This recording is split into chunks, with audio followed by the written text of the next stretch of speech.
Hey everyone, timed it perfectly. The music ended. It's 11 o'clock my time. I'm on the West Coast. It's noon Mountain Time. That's where everyone else is, where Trimble is in Westminster. And I don't know what time it is for you, but it's modeling time. So I'm Eric, and we're going to get started pretty quick here. But first, I want to introduce my co host, which is actually not who you think it is. So, who is it? Who do we have here with us today? Ooh, surprise, surprise. It's Matt here today. So Matt. normally you're paired up with Donovan, but he was co-hosting last week. So hey, give him a break. We don't go. He doesn't have to go back to back. Hey, no, I'm happy to be here. Definitely for this stream too. I love Rear Window. And so, hey, I'm psyched to, get this model going. Yeah, and this one is one I've been thinking about for a long time. There's no real reason for it other than the fact that it's just one that I've wanted to do. I think that it's kind of combines a lot of different passions. It's architecture, it's film, it's stage design, it's mystery, it's in a way it's urban design too because takes place I think in New York City. It's all of these things, and I think that's kind of what I love about SketchUp is it combines all these things that maybe are loosely connected and brings them all together and gives them a reason to exist in the same place at the same time. So not just my favorite movie, it's also a cool stage set. It's also going to be a cool thing to model. So Matt, I'm going to shrink myself down, but while we do that, give me some shout outs of who's coming into the chat. And then also, I know we've got our usual Basecamp announcement, so I can either do that or you can do that. But let me shrink myself really quick. So press my magic button. I think it's this one. Shrink it down. The magic button. I know. I need a Love to sound see effect there for that one, like a Wayne's World. Like later, we'll get to that. Yeah, Mario when he gets hit by a mushroom or something. Yeah. I guess that's the other direction. That's getting bigger. But yes, this stream today is bringing together all these different things, all this architecture, this urban design, the set design stuff. We're bringing in people from all over the world. So thanks for watching. We have people from California, Oregon, UK. We have Wisconsin, Chicago, Czech Republic, Slovakia.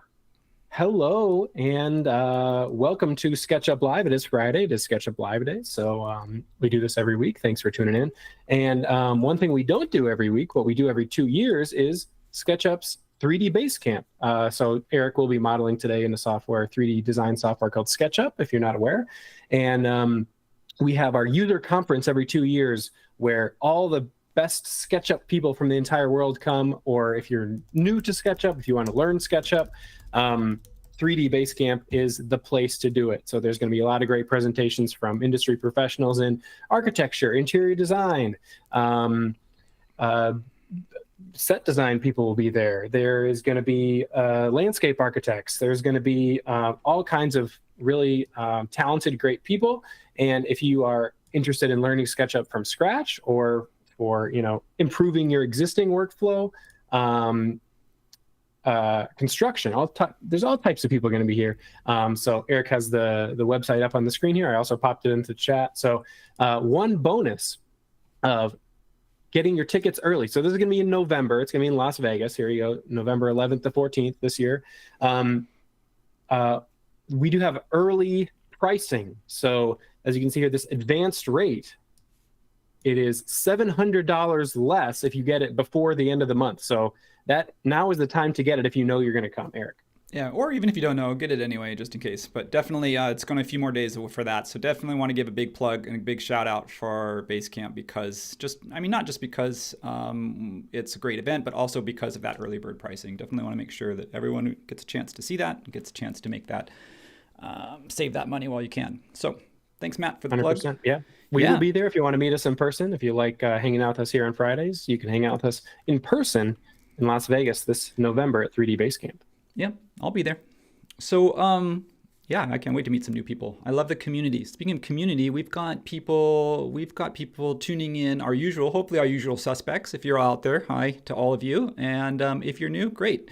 Let's go ahead and get to it. And because I'm a little bit worried, I'm a little nervous, to be honest with you. You can see that I kind of started a little bit, and I want to take a couple minutes to explain what I kind of did to prep because I wanted to use my time today efficiently and I wanted to see how far I can get, knowing that I'm probably not going to be able to model 12 buildings in 2 hours, but hey, who knows? So I did, and I'll put a link out. There was a blog that somebody had kind of written about sort of the architecture and sort of how the set in Rear Window. If you haven't seen the film, I won't spoil it for you, but the set is actually as important of a character as James Stewart and Grace Kelly are. It's from 1954. It's Alfred Hitchcock. I'll leave it at that, but the set itself is really, really important because it's told entirely. The entire story is told from Jimmy Stewart's perspective. He has a broken leg, so it means that the camera never leaves the apartment. So everything you see from Jimmy Stewart's apartment is really important. So all these characters and all these subplots are happening at a distance across a courtyard. And in a way, it's kind of like a little bit like real life when you're like, hey, your neighbors, do you know them? Do you not know them? Do they have routines, patterns?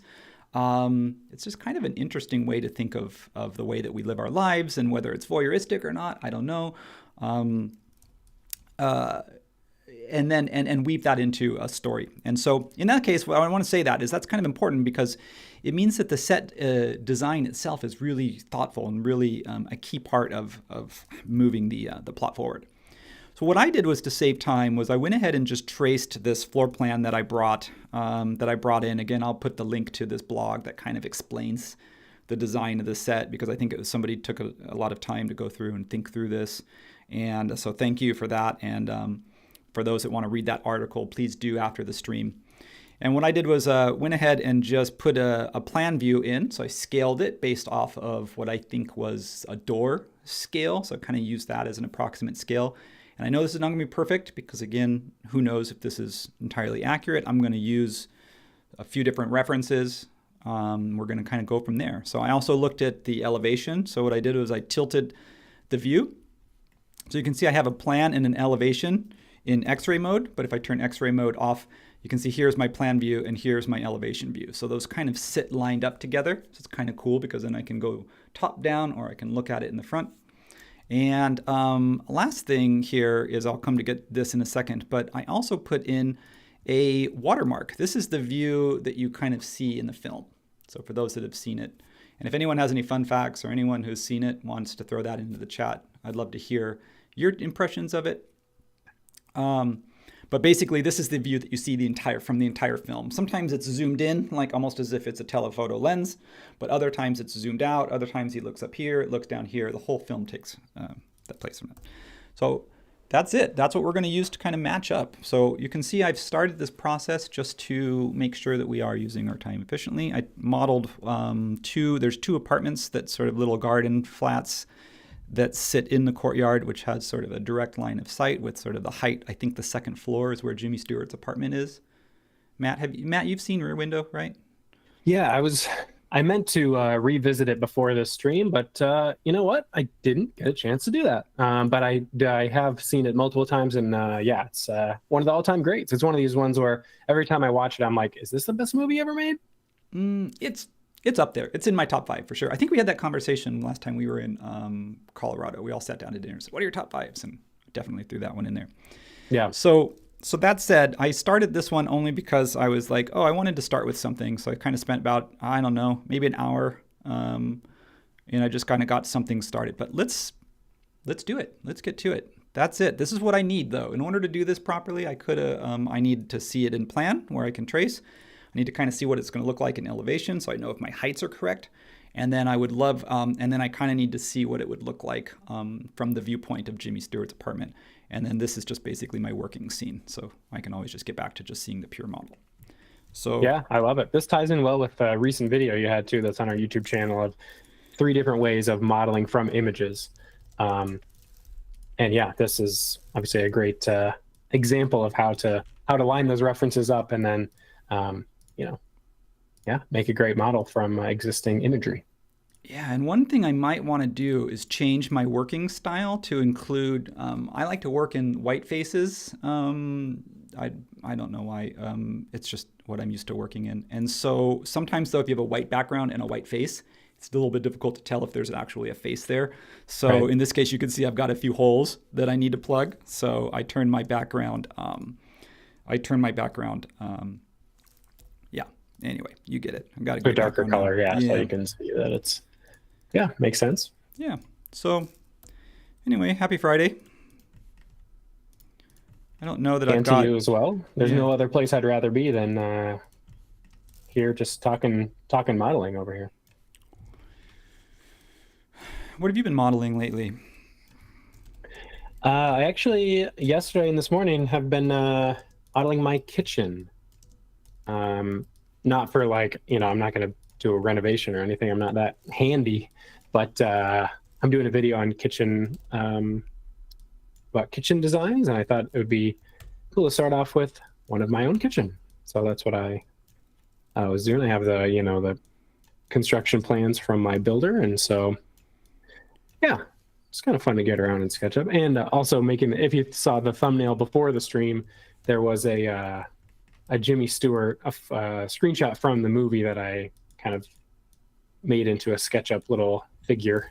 It's always fun to get into SketchUp and even use it for stuff that maybe is not 3D modeling. Sometimes just doing those kind of illustrations is kind of fun for me. Yeah. This is where it gets tricky here. I'm doing this little part where it's, if I go to my watermark view, I'm doing this area here, which is, you can see it's raised up. So if I turn this, if I just kind of hide everything, you can see, you can't, oh, can you do the, maybe, hang on, let me try something. If I create, let's do it, getting experimental here. I like it. Oh, you can't turn untagged off, can you? No, not if it's your, you can only turn untagged active off if you are modeling on a different tag, but I don't want to actually do that because that would be a bad idea, because that's bad habits. So I'm actually not going to do that. Okay, so never mind, I'll just hide it. So you can see here there's this, there's kind of this raised grass area, and then there's like the rose bushes which play prominently into the film. And so that's, are they roses or tulips? I think they're roses. And then this is interesting. In plan view, this is where it gets tricky. In plan view, this looks like it goes down to a basement. So that's why there's this handrail right here. So if I drew this kind of line right here, that's where that handrail is going to be. So I drew this, I kind of just traced this here in, it's all loose, but sometimes I just like model loose, and then other times I group things. Like for example, if I wanted to do this stoop, I might group it and then pull, and then from there pull up, and I'd go 1 foot for that, and then I'd go, I'm going to use 6 inches, but I think I might have to cheat on some of these depending on the number of stairs, so shh, don't tell anyone. But in this case, there's also a fence here, so, which I can't make because there is, there we go. So if I group that, and then if I pull this up, what do you think, 36 inches? I don't know. I just have to just guess at some of this stuff here. And that handrail can't really be there because it's now overlapping with the fence. 2, 3 inches, 4 inches, 5 inches, 6 inches. There we go. Yeah, so this was kind of fun. This was kind of tricky to do. Doing this lattice work was kind of an interesting thing, doing these columns. Just as always, for those people that are new out there, every time you have anything that repeats, make sure to make it a component, even something as simple as the little window shutters.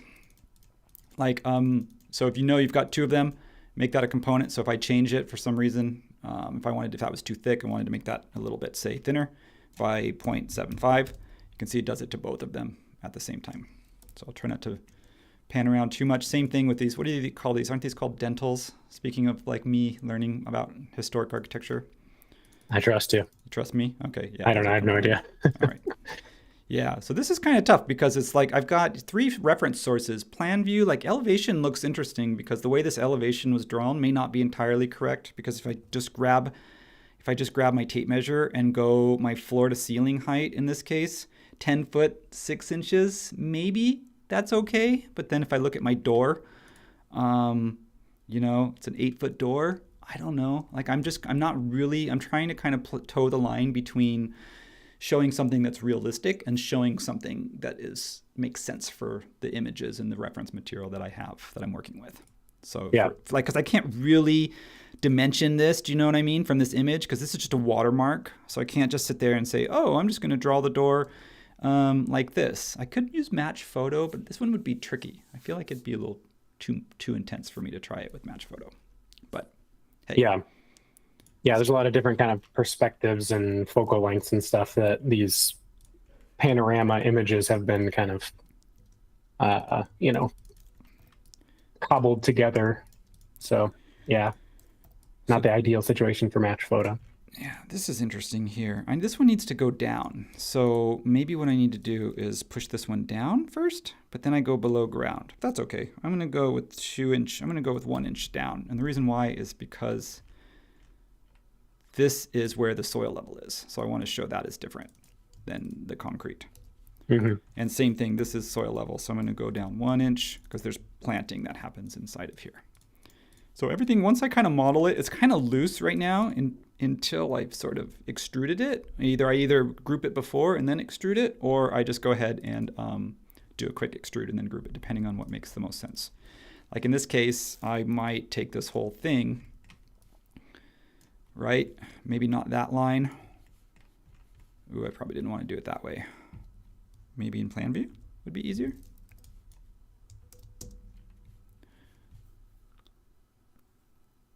You love your parallel projection. Oh, I love my parallel projection, folks. Hope that's okay. So that, Fine I by kind of me. want to group all of that together there. That makes sense. And then this kind of go into that group. Okay. Yeah, but you know what? I did it, now that I've done a keyboard shortcut for it, I kind of toggle back and forth. I shouldn't go too fast. It might make you dizzy. But I think that helps quite a bit. So this is, let's do this building here. Let's look at let's come back over here and let's do this building. So for those that, again, I try not to do spoiler alerts, but this second floor apartment, this is the Thorwald's apartment. So this is where, I want to say like some of the intense sequences take place in this second floor apartment. And then this one, for those that have seen the film, this lower one is Miss Lonely Hearts. So she's a single lady, and so she's kind of sad, and so that's why they call her Miss Lonely Hearts, because they don't actually know her name. So they name everybody. There's a newlyweds that move into this apartment here on this second floor. And then there's an older couple that has a dog up on this top floor. And then the dog is the one that comes in and plays into the movie. And then this, actually, I think that might be their apartment there. And then they go up to the roof. I can't remember. Anyway, and then this is the composer's apartment, which I don't know if you've seen Friends lately, but it sure looks an awful lot like Friends got the idea for the apartment from this one, right? The way it's slanted like that, and it has a double height ceiling. Yeah. I feel like that's a bit of a knockoff. Yeah, this movie's an influence on a lot of different stuff. Yeah. Okay, so let's take this here. Let's go ahead and start building up what I think is... Yeah, if there's any comments coming in, now's a good time. I'm kind of just be in my zone for a minute while I kind of figure this out. And yeah, please do. Yeah, I don't know if you have to worry about spoilers because the movie is 70 years old. So if you haven't seen it by now, No, you guys got to go see it. You got to go see it. Anyone watching right now who hasn't seen it, I'm gonna require. It's like it's your homework assignment. Yeah, required reading. Yeah. I'm going to require all of you that I don't know and I can't talk to right now, and I probably won't ever meet or see again, but I'm going to require you to go and watch the film. And then you can report back in the comments after, because after we're done with the live stream, it stays up onto YouTube forever, as far as I know. So this would have been smart if I would have grouped this staircase first. And the reason why is because when I extruded that wall, it broke it because it was divided. So probably should have just grouped that separately so that staircase didn't interact. But hey, what are we going to do? What can you do? How tall is this first floor? I don't know. I'm going to have to go here. And this may not be the most efficient way to do it, but I've got this. Oh, that's interesting. Wasn't this in a group? Oh, I see. I got it twice because I didn't break this wall, so it showed up twice. It was already, I already extruded that, and then it did it again. So there it is. Yeah. Doubled up. Yeah, speaking of heights, there was a comment earlier about the door height, that maybe they were a little bit shorter than you had on there. 6'8" is what Transom suggests, but yeah. So like you said, you're working from a lot of different images, so yeah, I'm going from this elevation here. In fact, I even made it shorter, but then again, it actually may be, you can see I even made the balcony thicker, so taller. And then I made the door even shorter. So I think it maybe has to do with the scale of the reference model that I'm working, because you can see here that I actually made this shorter. But I'm also thinking about proportions. So I'm like, oh, it seems like this is about this big and this is about this distance. So I'm kind of letting proportions drive it more than actual sizes. But I think that's a good point to recognize. So yeah, totally. So yeah, as long as it looks right, the proportions are right. That's what matters. So now here I've got, this one's going to be tricky. I've got a door here, which I might want to shift over because I think the elevation shows it there and shows a window here. So, but I may end up shifting these depending on the way that it looks in the aerial. And again, I don't know what these heights are. So like, for example, I could do this properly. Let's see here. I probably want to start here and then go to elevation and come up. If I wanted to do this as an exact height, I could come up 5 feet. And then I would come up again, something like, see what that is, another 5 foot, so tall for the window. And then I would set my door on that. And then that would tell me, what my door height is. Again, see, I'm doing it just proportionally. That's a 9-foot door. That's too tall. But hey, I don't know. I might go with it. People were taller back in the 50s, so that's probably why they made bigger doors. They were, yeah, that, and actually it was just grander. They had more money than we did back then. You know, apparently they could afford. They could afford. Yeah, and doors. Keggy said that the set actually cost over $700,000 in today's money to build the set. Which, if you've seen the movie, the entire movie takes place in this kind of courtyard area, so makes sense that they would pull on to. That's a lot of money. That's a hefty chunk of change. It also, it was, I hear from the stories on set that it was also really hot because they had to use like all of the brightest lamps they had, and they had to use the largest studio lot they could find, and they had to use all of the these really bright lamps in order to kind of simulate daylight. Yeah, it's kind of crazy. Yeah, because it was filmed on a set in LA, even though it looks like a Greenwich Village set of apartments. Yeah, it's supposed to look like Greenwich Village. So here's the door. Can I get an image of what does that door look like? Oh, I see. So it's got kind of a little opening in it, like a glass part, and then it's got probably some detail, some molding, but I don't know if I want to go into that level of detail. So here, I'll just kind of come in here and offset that 4 inches, and then bring this down. Maybe I don't know. Maybe I'll bring that down a little bit more. 4 foot. There we go. And I'll just make that glass. How's our audio today, everyone? I think somebody made a comment on my last stream that there was a disparity between Donovan and myself. So I hope that's been resolved. Matt and I tried to troubleshoot that this morning. Yeah, hopefully that's the biggest of our problems. I don't know if anybody watched last week, but yeah, a couple weird audio gremlins in the wires last week. But thanks for sticking with us there for sure. Somebody also had a question about your back face color and if you changed it or.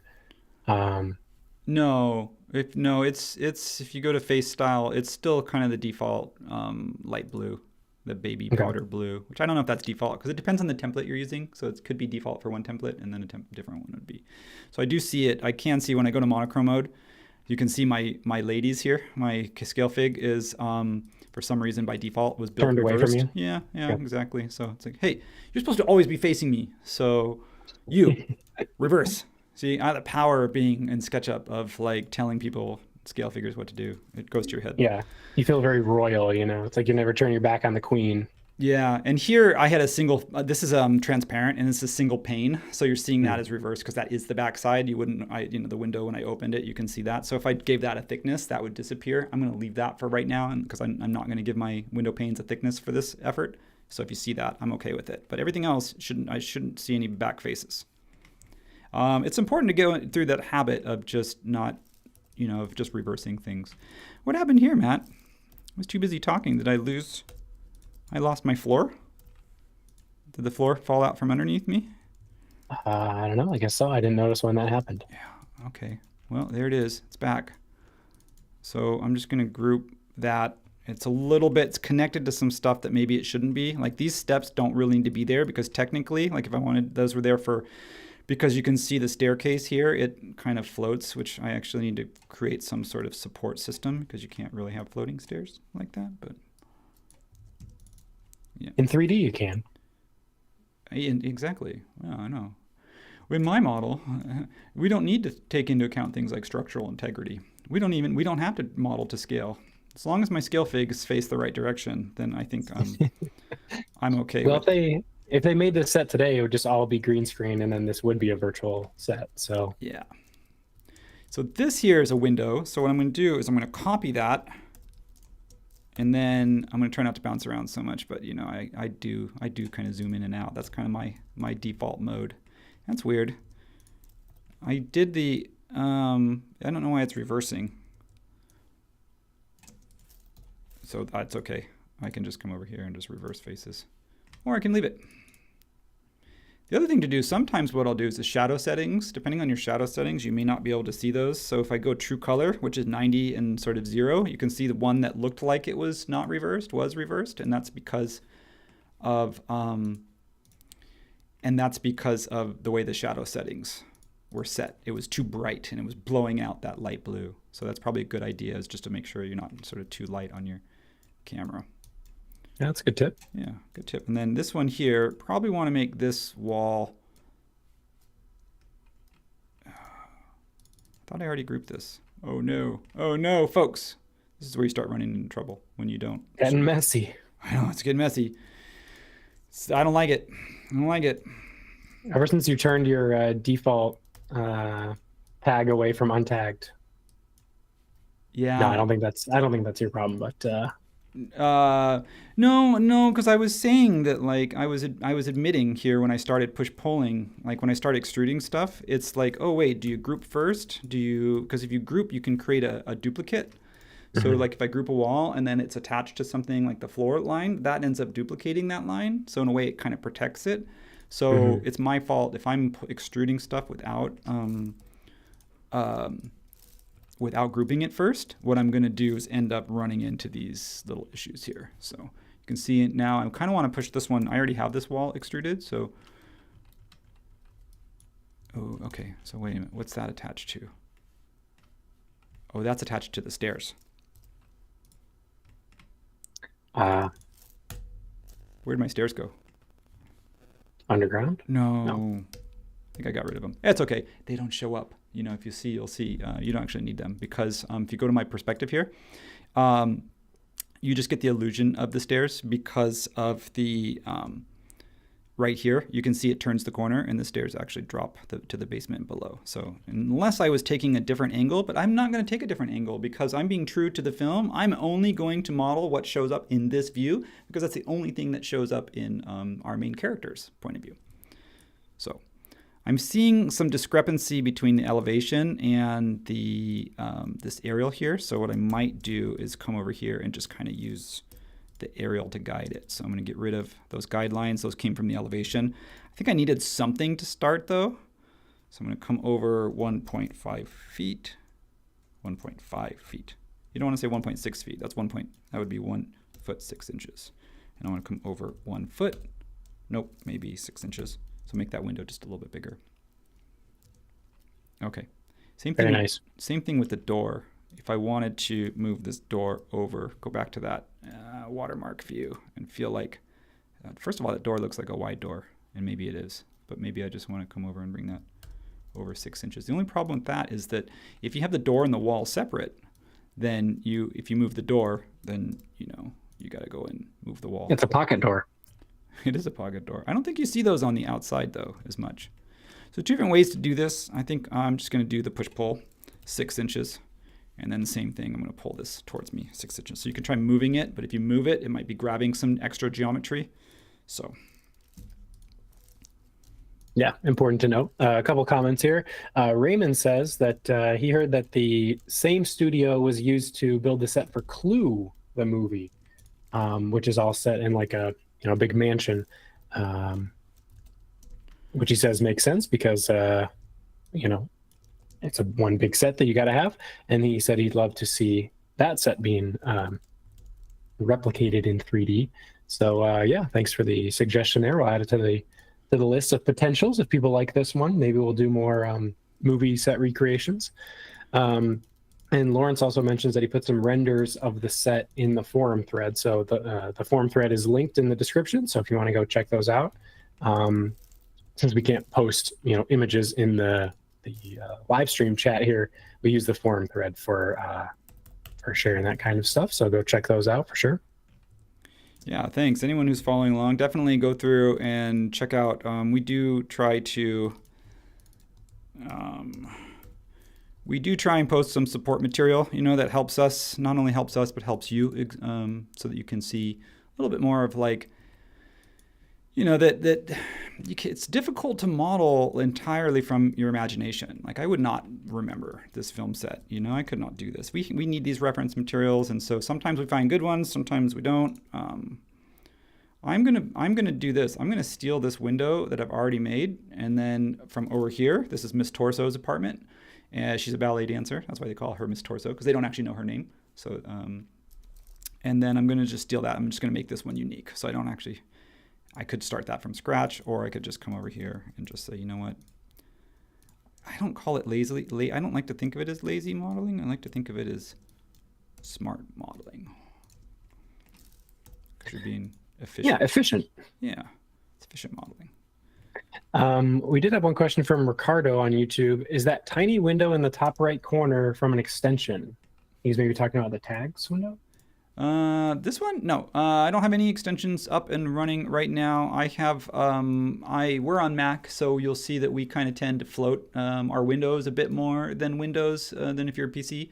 So what I'll do is I tend to float mine, which is a little bit weird, but I do it because, when I'm not using them, I don't lose that screen real estate, to the right where the default bar is. So often the only two that I will probably have on all the time are going to be tags and entity info. And that's because there's such a relationship between using entity info for setting, number of segments, or for checking to see what tag an object is on, whether it's a component instance or not, how many of something. There's so many things square footage entity info helps me with. And then of course tags is, and I'm not really using it right now, so I could close it. It's just that I would normally say model good habits is, keeping things organized. So. Yeah, and you can bring that up by going to the window menu in the window, top and then all of these, and then sometimes I'll have them all up, and other times I'll just have like tags and entity info up. Okay. So it may have been better to have created one from scratch, but I don't know. Because the reason why is because I don't want to just use the scale tool to scale it proportionally. I'm using the move tool so that I'm moving so that the frame is the same size as the other frame. Okay, so right. So I'm kind of using this temporary guidelines. Tyson would be like, just use inferencing, man. And I'd be like, I know to use inferencing, but sometimes it's just faster for me to just draw like a little temporary line. Hey, yeah, that's why I like watching these streams, is just seeing how people do stuff. Sometimes it's different than I would do it, but it's interesting regardless. Yeah. So those ones can be grouped there. Those actually want to scale down by 0.90 because I actually kind of want to frame. I kind of want those are the actual windows themselves, and then I want them to sit within frame. Oh, that's messy. I don't like that. Sometimes you're just like, sometimes you think you know what you're doing. And I think it's because I blame the live stream because if it was just me, I'd probably just solve it. But then I end up talking, and I end up confusing myself. So, well, it feels so different to do stuff live in front of an audience too than just doing it by yourself. Yeah, like if I'm just working it out, I feel like I do fine just kind of working it through by myself. But yeah, hey, we did have a question here about how tags work and how they help organize your model. I don't know if you want to put this on like a window tag or something and just show how that process works. I'll leave that up to you. Tags, everyone. Okay. I'm going to do this thing called color by tag, because color by tag is a way for me also to see really quickly what is on what tag. So it basically assigns a color to a tag. Right now, I'm modeling everything untagged. So this is just SketchUp 101. Always draw raw geometry untagged. So even though it lets you, you can see which is your active tag. You can draw on other tags by switching your little pencil tool, but you shouldn't. You should always actually draw only on the untagged. So that's always, I'll never move that little pencil tool ever. Why they let you, I think it's because we still want to give people control, but really we're telling people like use it with caution. So if I did create a tag and I'm going to call it window, and I use an S prefix because if I work with a CAD file, landscape stuff comes in on L and MEP, electrical comes in as E. So S is always just means that's a layer. That's something I created. So if I go in and grab anything that has to do with windows, I'm just going to do not the whole window. Yeah, sure, I'll do the whole window. Why not? Let's do anything that's sort of associated with the window frame or the window sill. And I'll do doors too. Okay, so what we can do is just go ahead and move those in the entity info box. You can move them from untagged, which is where they are now, to window. And you can see really quickly, depending on what color you choose, if I change this color to something like yellow, you can see that my windows turn yellow. And that's pretty cool because not only does it let you control, tags do two things, is it lets you control visibility. Obviously, the first thing is that it can say, I can toggle tags on and off. Like if I wanted to work I wanted to, for some reason, all my windows are just in my way, I can just click those. But also tags help you with visibility. So if I was creating, let's say I was creating a new scene and I was going to call this no windows. So the scenes remember the tags. So here I am working and I want to turn windows off. In this case, if I wanted to turn windows and doors and roofs and tiles and plants and people, and I want to turn all those things off, like if I wanted to hide her, I can hide her and then update this scene. So when I'm going back and forth between, whoops. Yeah, there we go. So here she's on, and then the windows are, so you can see, oh, I need to update this to say no windows. Update, there we go. Yeah, there we go. So you can see how stuff toggles on and off, and that's pretty cool because then those things are like they might be in my way. So yeah, it's a good idea to always draw on untagged and go ahead and group your stuff. And once you have a group, you can then assign that group to a tag. Like if I wanted to create a stairs tag, I would do that. If I wanted to create a second floor tag, I could take just the building that's on the second floor and assign that to a second floor tag. So hope that answers your question. And for those that already know all this, thanks. Appreciate your patience. Love you. Yeah, totally great explanation. Yeah, and Phil, search on our YouTube channel for tags, and there are videos up there for kind of step-by-step how to set that up. And that's a good plug for SketchUp Campus too, because if you're at that level where you're kind of not sure what the best use of tags are, or if you're confused at all, or if you've seen it done different ways, check out our SketchUp Campus at learn.sketchup.com, which we'll put that'll be in the description as well. And the reason why is because that will, Tyson has a great lesson on our fundamentals. And what he does is he goes in and the fundamentals are literally like start here before you do anything else. And that's where we cover that kind of stuff. Here I don't really talk about it in the live streams. We just kind of assume everyone is mostly familiar with how SketchUp works and we just kind of riff and go. Yes, totally. Yes. Otherwise it'd be really slow. Like if I explained like R, I'm going to hit the rectangle tool, and then I'm going to start the rectangle at the bottom corner. We wouldn't get very far. It would be painful. Yes, 100%. Transom asks if we have the chat window on. We turned it off today. You know that, as Eric said, he always minimizes his any windows he doesn't need. So the screen real estate is something that he's interested in. Well, we can turn it. See how quickly I can turn it on with my magic button? Bada bing, bada boom. There it is. So yeah, I don't know. We get half the people love it and half the people kind of complain about it. So we kind of are always on the fence for it. So that's why I was like, well, let's start without it and see who brings that up. And who was that transom who brought it up? Then there you go. for you? Yes. Awesome. Yeah. So if you want it off, let us know, and then we can just keep turning it on and off and on and off and on and off. So Yeah, Eric will be happy to do exactly. that. It'll throughout be the like stream, so. Sleeping Beauty with the dresses. You want to go pink dress? You can go blue dress. I don't mind. It doesn't bother. It doesn't bother me that much. But it is important that we continue to try different things, and that we continue to reach out for feedback, and that we listen to people. That's important. Okay. Yes. And one more comment before I let you get back to it. Peter says that if you were going to you did the windows and then you're like, well, maybe I'll put the doors on there too. That shouldn't be called windows. That should be called fenestrations. All right, fine. Fenestrations. You want to get technical about it. Thank you, Peter. Yes, this is why we have live backseat modeling, because I make a ton of mistakes, and I need someone who's either smarter than me or is paying more attention to help me. And I learn that way. I learn from you all as much as I hope that I can share with you all. Yes, 100%. So whose apartment is this again?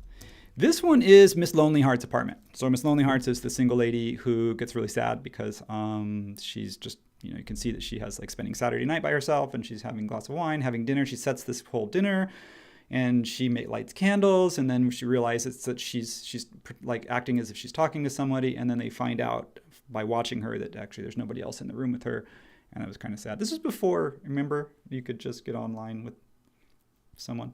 This is 1954. Yeah, today she'd be on Hinge or whatever. Yeah, exactly. So today she would be, she would do something. She'd at least be ordering Uber Eats. She wouldn't be going through a lot of effort cooking all that food just for her, just for herself. She's like, just me. Yeah. Okay. All right, that's good. We've got to do this handrail here. That's why I left that line in there, but we'll get to that. Okay, this is going to be tough because I need to look at this window here. This is 1950s windows. Actually, this looks like a pre-war apartment though. So you can see the difference between the one on the left when the windows are, what would you call those, double hung, which are more vertical, almost like the golden ratio. And then the building next to it, which is where Thorwald and Miss Lonely Hearts live, you can see that they're longer. So I wonder if that's sort of that transitional period, pre-war being pre-1945 and post being post-19, where you start to see more of these, those patterns and things change. So let's see, I think I'm just going to grab this same window and then just move this over and then let the middle pane be just a large pane. Boy, I got to keep going. How are we doing on time? Oh, we're 40 minutes in. All I've done was modeled I got to stop talking and start modeling. If Aaron's watching, he's like, well, yeah, I mean, could have told you that. Okay. Because he's always like, stop yapping and start modeling. 3 comma. Less talky. That's what he says. Less talky, more clicky is an Aaron line. Yeah, fine. Let's just do this. I'll make this a component because, so yeah, for those that are new, speaking of tags, like if you're super new, yeah, I already said make stuff a component. Make it a component. Make it a component even if you don't know, because if you're not sure, you can always make it unique or explode it. But if you are sure, then you'll want that. Yeah. Yeah, so for any new folks in the chat, the difference between groups and components in SketchUp, both are kind of wrappers around your geometry that'll, protect it from interacting with other geometry. But components will reflect the change that you make inside the component across any copied instance of that. A group is kind of on its own. It's just a wrapper around the geometry, but a component will kind of reflect any changes that you make in it across any copies of it. Yeah, got it. 3. Let's go with this group.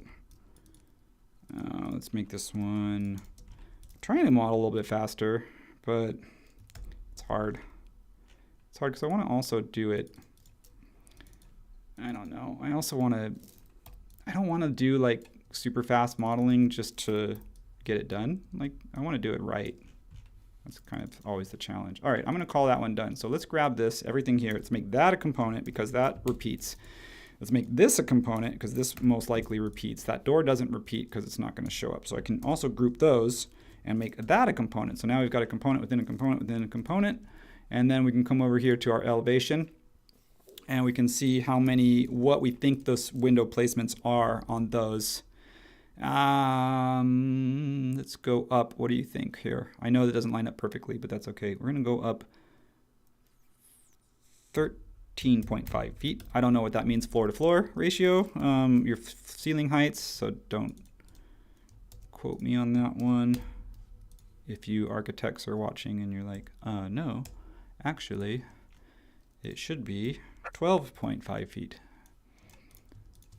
And I'll say you're right. Okay, so this one kind of aligned. I put this one above the door. I just kind of think that made sense to just kind of pull those above the door. And then now I can take, actually I can explode this one. You want to know why? Because I'm going to I can make a new component out of this whole thing. Nice. This one looks different. This one looks different. This one looks bigger. Let's see how that looks in the watermark. And then there's none here. There's none on this one like the elevation shows. It's because there's a brick wall right there. I'm just going to make this one the same as these ones for now, just to speed this process up. I don't think anyone will know, or I can stretch it, but I think ultimately the intent is there. So I'm just going to move that one. Let's see here. There we go. I'm just going to move. So there shouldn't be one right there. You'll notice that that was sort of a mistake in the elevation. So that's there. And then these group, now I need the wall. I need the whole rest of the facade for this one.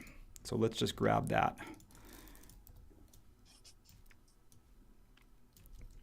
So here's what I'm gonna do. I don't need this one broken up anymore. So I'm just gonna copy that, paste that in place. Move this over. And don't worry about that line. I don't need that. Oops, I do need that one. That apparently is. I'll do it this way then.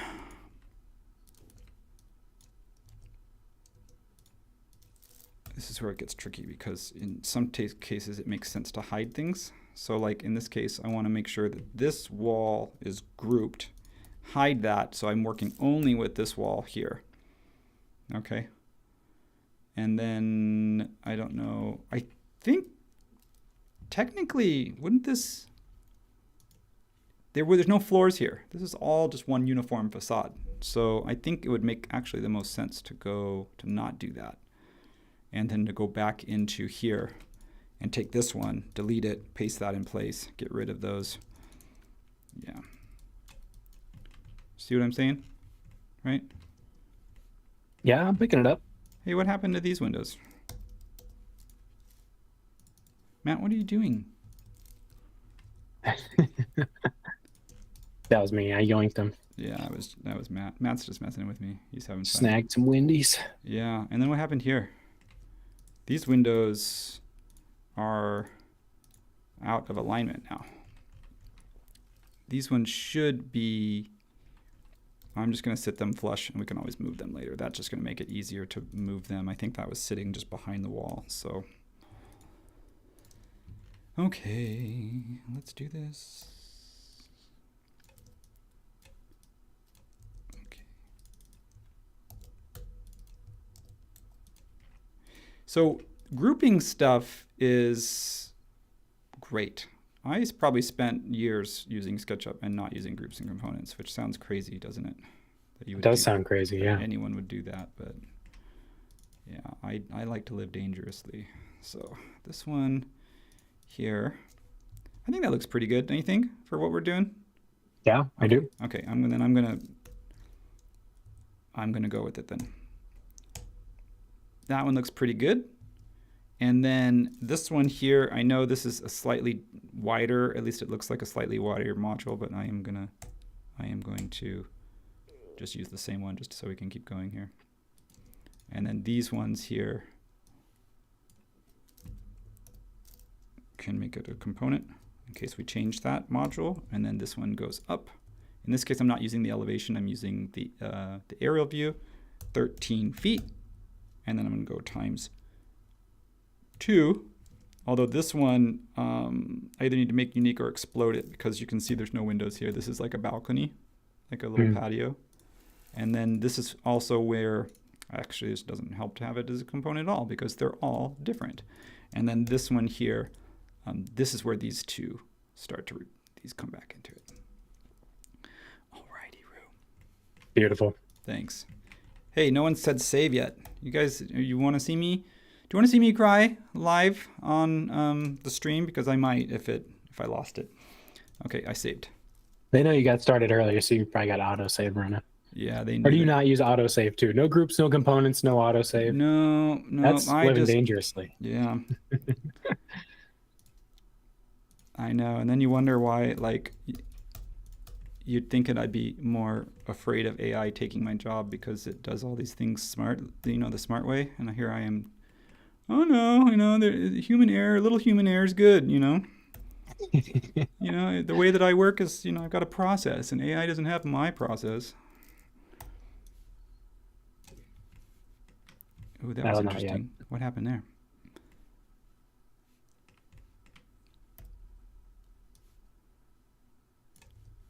Oh man. Do you have that doubled up geometry in a different component or something? No. It's just didn't, for some reason it didn't push through. I just, yeah, I don't know. I just didn't, I was like trying to snap to what I thought was the back wall. Maybe it was snapping to something else. So now when I take the windows out, there we go. See, you can see it turns blue. Mm-hmm. Yeah, it's also hard because that's why I turn the background gray, so that when I look at it like this. So now I probably want to do this,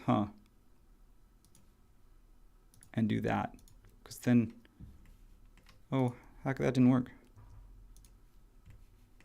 Couldn't I? Oh, I don't want to do it that way, but this is hard because I could have made this. No, I don't know. Okay, so I want to take this whole thing. So I could do the cutting component. That probably would have made the most sense. This is where it's always like, oh. Shouts to Lawrence in the chat who mentioned that about 2 minutes ago. Yeah, about 2 minutes ago. Yeah, these are always like, and this is the hard part when you're in it and you're just like, oh, I'm kind of in it now. So should I just keep going, or should I like stop and do it properly? The sunk cost. Yeah, exactly. Right? The sunk cost fallacy. It's like, oh, it's like the, I'm sure it has something to do with gamblers too. I'm like, oh, well, I can't stop now because I wonder if my wall isn't straight. These are always could be, but you're still push pulling, and eventually it is cutting through, right? Yeah, but look, if I push pull and I'm snapping it to, like, I don't want to push pull all the way through because that seems like a lame way to do it. Sure. Yeah. Oh yeah, it's not breaking. For some reason, it's not breaking on the back side. There it is. Like it's there. It's pushing through, but it's not creating a face. And then these are already there. I just already drew those, so I can just come in the backside. Maybe that was easier. Just come in the backside and. Sure. Yeah, I don't know. It's, folks. This happens to me sometimes. I say this is There's a Berenstain Bears book that I like to quote because I read it to my kids, and it goes, the dad is trying to teach his kid how to ride a bike, and he basically says, no, I have to teach you some lessons first. And then he like screws up and, keeps messing up, and the kid's like, can I ride it? And he's like, no, I got to finish teaching you, what you should not do. And then finally at the end, after the dad's like haggard and beat up and stuff, he's like, yeah, you can write it now. That's kind of how I think about it. Like that. I'm going to teach you what you shouldn't do here. All right. Now I know this notch is here and I don't know where, but I'm just going to sort of create a notch. Okay. I'm just going to kind of notch that out. Yeah. Sure. And then what we'll do is we'll look at the watermark and we'll just kind of let that determine it. So if I kind of went in there and I just pulled that down by 2 feet, and I pulled this over by 2 feet. Hey, that gets us pretty close. Cool. Cool, folks. Hey, we're making progress, folks. Believe it or not. Yeah, almost one building down. Almost. Hey, Matt, I kind of caught some sarcasm in that one, so I hope that was... I don't want to be, I hope you were serious. That's one building down. That's right. That's one more we don't have to do. Well, yeah, that's one, a building is a big thing. Okay. Well, what happened there? Oh, I see. I need to pull this out. Yeah, okay. Okay, what you can't see is that if I turn my shadows on, shadow settings. There we go. You should be able to see inside. There we go. You can see inside of there. It's because I don't have any floors, so maybe that's why. Like, I'm not going to do the interior of their apartment. Okay, flower bed, steps up, Miss Torso's apartment. Now we've got Thorwald's and Miss Lonely Heart's, so we're good. We're making progress. I'm going to group all these. I could select all instances. That would have been perhaps the smarter way to do it. And you can see I've got some duplicates. There we go. Now this one has a little brick reveal, so I am going to just move this down. Let's go with 8 inches, and then this one down 8 inches. And since you can't see up into it, I can just leave it there. Yeah, I'm gonna have to do this on my own time and finish this one, that's for sure. Okay. You don't have to. No, I will. Okay. No, I will. Okay. So let's do this apartment on the right here, which is going to be the composer's apartment, because then that gives us the wall, and then I think we can get finish off the courtyard in front of us. And if we even have this one masked out, even if we don't get like the staircase, I think we'll be okay. But I would love to do these little details as well. I'd like to put the pipes. Definitely not going to get to the background buildings. So. Yeah, sure. I like it. Yeah, let's keep Composer's apartment is a cool looking one. All right, so let's go fly a kite. That comes up. And then I know that goes down. Let's leave that there. That's weird. I don't think that's like that. I think this one has to be flush. So if I go to my watermark, and I turn X-ray off. Whoops. Anyone ever do that? Because Command A and Command on a Mac, Command Q are right next to each other. Oh, yeah. Anyone ever do that? I definitely do. Okay, I see what I did wrong. All right, this comes down. This sits flush. That goes away. And then that sits there like that. So we're going to go with, that probably keeps them from falling off the roof. Makes sense. Okay, so now I'm going to delete that tag, my no windows tag. That was just for our little demo. And say yes. All right, so what's going on over here?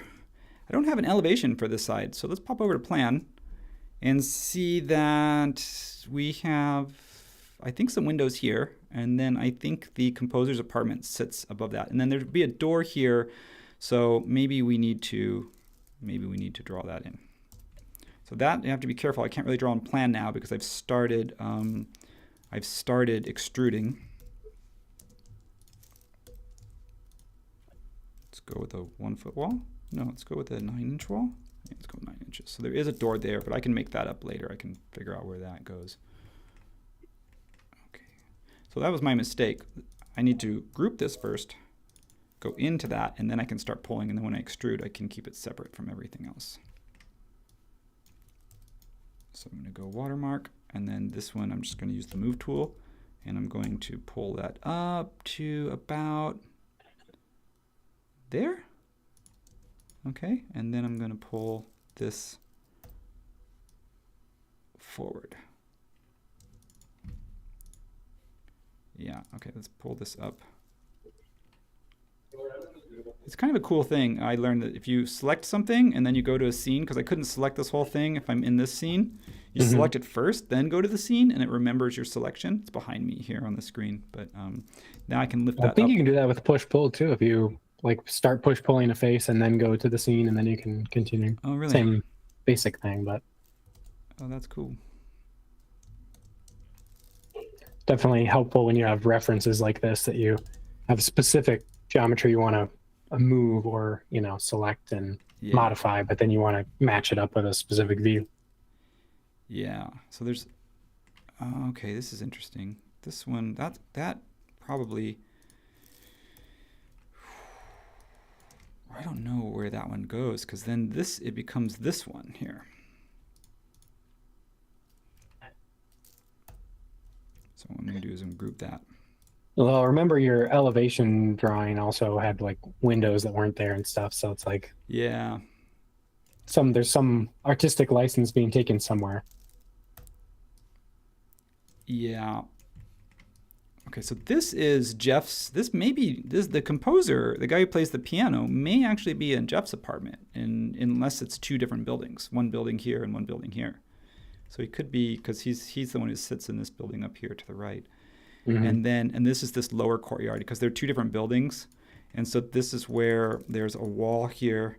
So this comes up. I don't know how high that goes. I'll have to look at the photo, but I'm going to go with a little bit higher wall. So something like a, how tall is that? It's 36 inches. So I'm going to go up maybe another 36, make that like a 6 foot. And then this wall is kind of a thicker wall because it divides sort of two properties. And then this here is a fence. So this will end up being, might come up another 18 inches. And we'll look at that and see what that looks like in the view, in the perspective. Sounds good to me. Yeah. So that wall did it again. I'm gonna keep doing it. I should have grouped it first. Yeah, otherwise you got to go through and select it afterwards like I just did, and then you get these little stray lines and they're like, it's at the end of the world. No, probably not, but hey, it's starting to look like loosey-goosey geometry. Loosey-goosey geometry. Yeah, that's why I probably, oh, this can't be here because we're in, oh, could that be there? No, we shouldn't be seeing this wall. So I think I'm like gonna have to fake it and just take that out right now, because this wall is, I mean, technically we would be seeing over it if this is the wall to Jeff's apartment. So that's Jimmy Stewart's character. So I'm gonna take that down for right now so that at least in our view, although I think that wall would be there, but in order to get this perspective, so if I go here and then here, I think I'm going to have to pretend like that's, okay. So go to the watermark. That's this wall. So this one I might have to take down there, and then the courtyard is probably sunken. So do you see that, what I'm talking about, Matt? Yes. This right here is this, this is this railing right along here. Right. Yeah. Although you can't really see it. I don't know if it, oh, the railing stops. It stops here. It stops at the neighbor's property line. So if I move this over and to right about there, and then I can line that up, you can see that there's this garden fence. It looks like maybe it turns the corner and it sort of becomes the fence. That's weird though. It's almost like this house, this courtyard wanted more protection than this one. I don't know. Yeah, that little extra fence helped. Can you move this reference image off your screen just for me so I can? Yes. Yeah. Cool. Yeah. Thanks. So I can see. Yeah, I've got my own stuff that I'm looking at. That's easier for me to see from a pure geometry standpoint. All right. So then let's make this one a little let's make this more fancy. How about that? And I don't know how I want to do this. There's a couple different ways. A quick way to do it would just be to offset this by like 1 inch and delete that. Maybe make this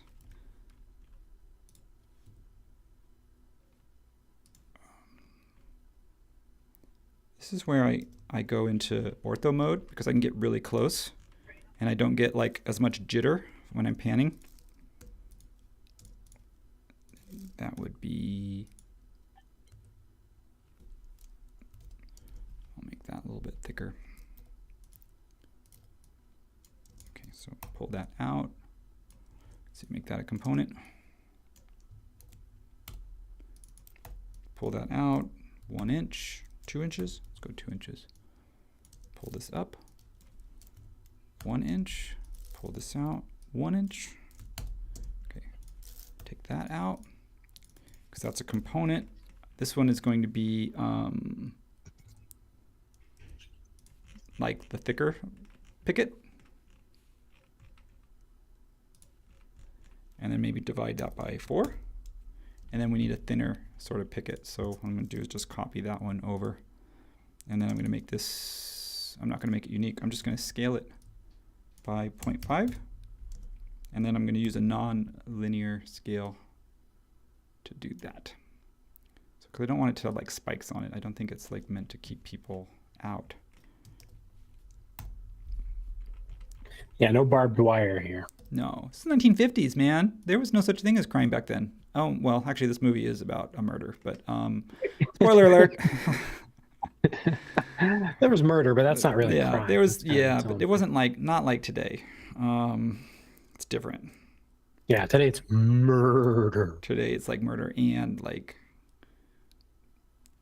being talking Extracurriculars. too loud on your cell phone. You know, like you've got a bunch of new things that we got to worry about. Yeah, that is yeah, unforgivable. unforgivable.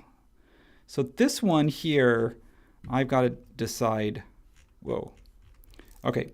Do you have redo as a shortcut? Just the default. Just the default? Command Shift Z instead of Command Z. Oh, okay. Yeah, no, I don't have that. Okay, so I'm going to go here. I want to snap here. And then I want to divide this by, what do you think, 30? Does that look good? Based on the little render image, 40? it looks like maybe there's Is that more. more like it?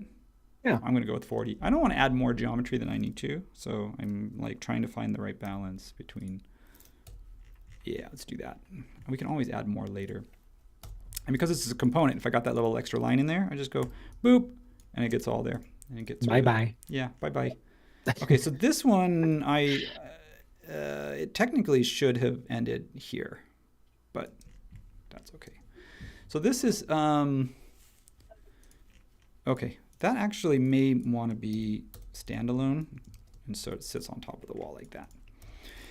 All right, so now we need to do this, the composer's apartment, which is sort of over here. This is going to be tough. This is the one I was talking about, which is like the friend's apartment when we first started. Yes. Yeah. I don't have kind any of that angled glass thing. Yeah, I don't really have any reference. All I have is this watermark here. And this is what I have. So it's just like, okay, it looks like it just has an angle and then it's got a pitched roof, and behind that is a chimney, so like a solid wall. And then it looks like it's glazing, it's almost like a greenhouse. It looks like it's being glazed on like all sides. And then okay, so we're going to do that. And then maybe we'll throw this ladder. We'll do this ladder. It feels too close. It feels like I did something wrong. Like this wall isn't here. What is it? This wall is straight across.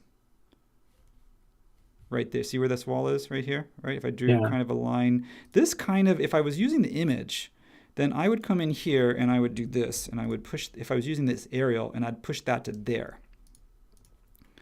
Right? Because that sort of like feels like more where this wall hits. That's kind of like behind you on the screen. Yeah, so if I come over here, it almost makes me think I want to just detach. Personally, I just want to sort of detach this little section from everything else. So if I go back to my working view, yeah, I just want to kind of take all of this out right now because it's just going to get in my way. And then this here, I need to group this one and then push that back. Even though the plan view says it's here, I would rather use the aerial for that. So which means that this area, this little courtyard may be larger. What do you think? Let us know in your comments below. Should I stick to the plan view or should I stick to the watermark aerial? Yeah, I don't know. I was trying to see if there was a shot from the actual movie that you could kind of get a better idea of it, but it's hard to get a good shot of it. Yeah, so styles, what if I turned the ground off and I turned the background? I like that better because the reason why is that now you can see. Putting in a pool. I'm putting in a pool. This is how I would have designed the rear window courtyard. A nice big pool. Yeah, you know how space in New York City, they've got room for pools, I hear.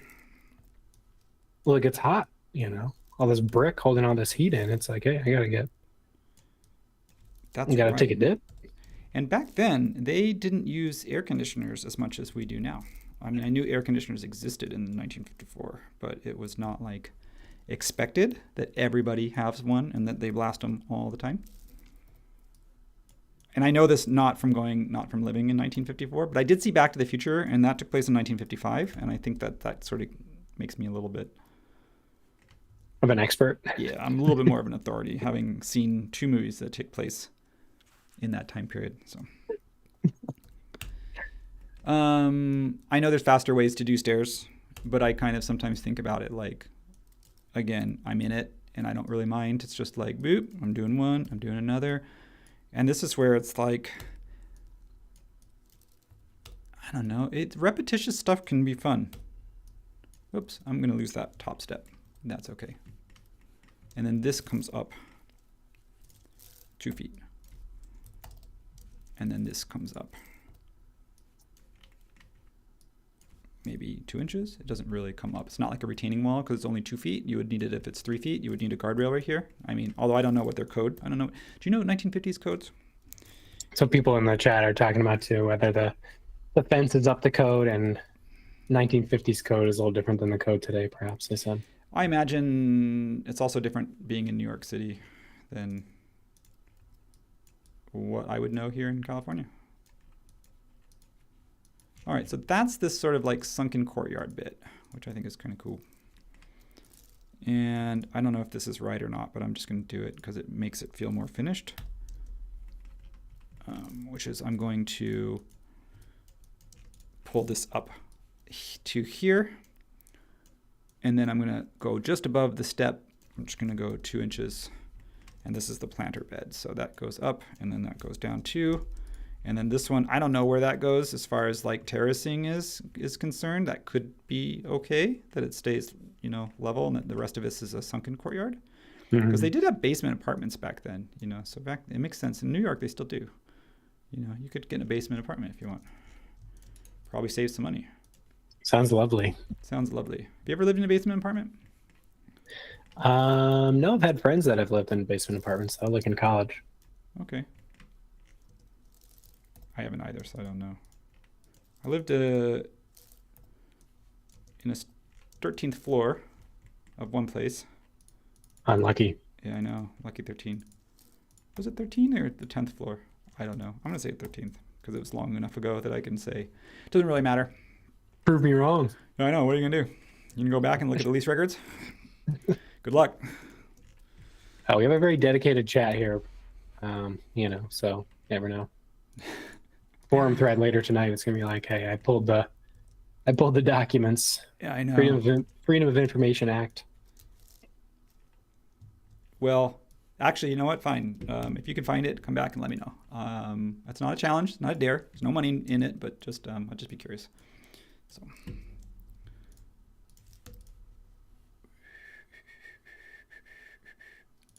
All right, so I had to extend that now because I'm pushing it a little bit further. How are we doing on time? Doing okay on time. I think we can get this. I think we can get this apartment here done, and then maybe get some accoutrements. And if we can at least get this walled up, I would feel okay. And then like it'd be like even I could just do that right now. Is just get this one walled up. I'm gonna get rid of where those doors and stuff are because I'm not gonna use the plan anyway because I found out that the plan isn't as good as just using the watermark.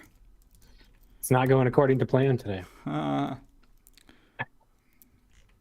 It's kind of bonkers though. You're saying that the plan is different than the as-built. Yeah, yeah.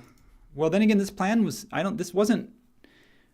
And again, I'm not knocking whoever posted this, so it's no. But it's not like it's coming from. These were not the set design plans. This is somebody who just kind of looked at the film and then drew the elevation. So they're doing the same thing I am. They're looking at it and they're guessing. I don't think they had. I'm pretty sure they don't have anything that said this is. You know what I mean? Like otherwise, I would be using the same document that they used if they had access to that. Yeah. All right. So really quick. This one goes all the way up. There is this little reveal at the bottom, and then of course there's these windows. It turns the corner right here. So right at this wall, it turns the corner. I need to look at what I've done there. I've done that. It turns the corner right at this wall. So I'm okay with that. It does have this little step back. It looks like maybe the alley opens it up that way. So if I come back over here, yeah, that looks pretty good actually. Look at that. Yeah. Shooting from the hip. Worked out great. I know that's a little bit, I think depending on the camera field of view, I'm using 35, which is a 35 mil, which is probably what I imagine that they shot on. But, you can see that, it's not lining up perfectly. So let's go back to the composer's apartment over here. This is going to be interesting. I know that lens that Jim Stewart has is longer than 35 millimeter, but yeah, that was definitely a telephoto. Oh yeah. So you got the lens lingo down. My twin brother, fun fact, is a photographer. So shout out to him. He was not watching right now, I'm sure, but he is a photographer. So I guess I should know a little bit. Yeah, somebody should let him know that he's being called out, and then he can watch the replay later on YouTube. SketchUp Live playlist. Yeah. Oh, speaking of, if you're here and you haven't subscribed, I was looking at the analytics the other day, and like 90% of our viewers are not subscribed. What's that about? Dude. Don't you want to know when we have new videos coming out if you're watching our videos? So, hey, if you're not subscribing and you're watching this video, just click the old subscribe. That's what I say. I know, because I'm gonna go back and check the analytics and see how many subscribers we got just from your shout out. Because if at least one person didn't take Matt's request seriously and take it to heart, then I don't know. I mean, I'll be sad. Okay, I don't know if that matters. Keep the stream going until we have 100 new subscribers on the stream. It's gonna be like a telethon. I'm not gonna end the stream until we hit like our goals. We're taking your calls. Taking your donations. That would be kind of fun, actually. A at least 24 hour straight modeling marathon, and just to see, like, literally have somebody, giving me, what would you have? Gatorade? Like, I don't know. I don't even know how you'd do it. Yeah, you need like a Camelback or something, so you can still, keep your hands on the modeling tools. Yeah. Tools? I ran out of words there pretty quick. Your mouse probably is what I was I'm going to do this as a component and just see if that makes my life any easier. We'll see if that may not be the case. 2, I'm just going to go with 4. I don't know, 3. Oops. Okay. If any of you are confused as to what I'm doing, welcome to the club, because I'm right there with you. So, here's what I'm going to do. 3. Yeah, let's go 3. And then what I'm going to do is pull this up. 3. Pull this up. 2. Make this glass. Now I'm starting to feel the pressure. Like when you start the stream and you're just like, oh, I got plenty of time. And I got hours. Yeah, I know. I got hours. Okay. What am I? And then when you start to get a little bit towards like into the end, and you're like, oh crap. I think you've made good progress. You don't need to feel any pressure. You end where you end, Yeah, I know. I keep telling myself, like, it's okay. It's gonna be okay. Deep breaths. Deep breaths. It's gonna be fine. It's all gonna work out in the end. You're going to need some deep breathing techniques for the 24-hour marathon stream. That's right. Oh, or whoever is modeling. well, it would be You like came up with the idea, so you don't have to volunteer to do we it. tried to do that relay thing, and I would not. We did it in 15-minute intervals, so increments. I think intervals, whichever. Incremals. That was increments and intervals. If you didn't catch that.